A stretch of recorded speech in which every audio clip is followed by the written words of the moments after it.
Hey Jags, this video is to give you some additional instructions and some additional notes for the article Village Schools and Traveling Soldiers. This article was written by Arthur Henderson Smith in 1899. So in this gray box it tells you that Arthur Henderson Smith was an American missionary who traveled to China in the late 19th century and wrote books describing the country and its customs to foreign readers. In the excerpt, he describes traditional Chinese views on education. As you read this text, take notes on the difference between what is expected of the educated and the uneducated child. So I just made a couple of notes here. Hopefully by now you just finished reading this article.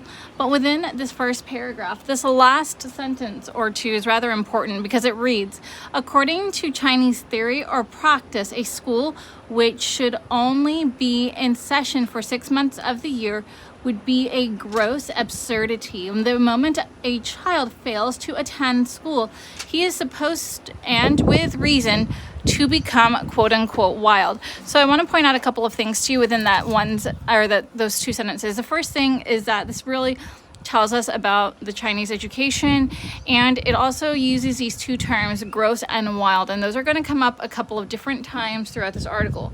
Now I'm going to show you my note. Let me zoom over here, move over here.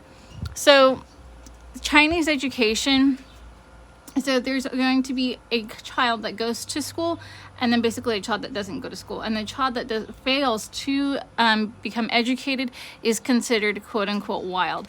So as we read this article, we really learn what that means. Okay, so then in what is this, paragraph 3 says the necessity of confining one's attention to study alone leads to the selection of one or more of the sons of a family as the recipient of education. So basically one kid is going to be educated and one is not.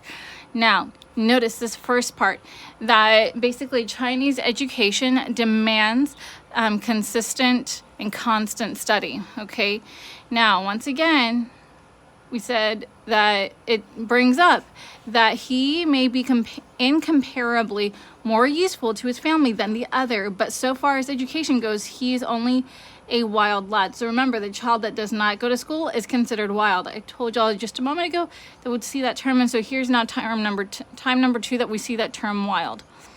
Okay, so these two paragraphs really compare and contrast the difference between the educated child, who's going to be quick and bright and full of good promise and distinguishing himself, as opposed to the non-educated child, who more than likely becomes a laborer, once again is considered wild.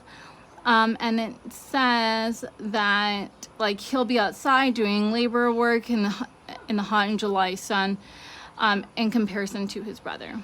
Okay, so and then it says in this last paragraph, the two things that a pupil is sure to learn. So the two things that someone is to learn in a Chinese school are obedience and the habit of concentrating his attention upon whatever he is reading, to the entire disregard of surrounding distractions.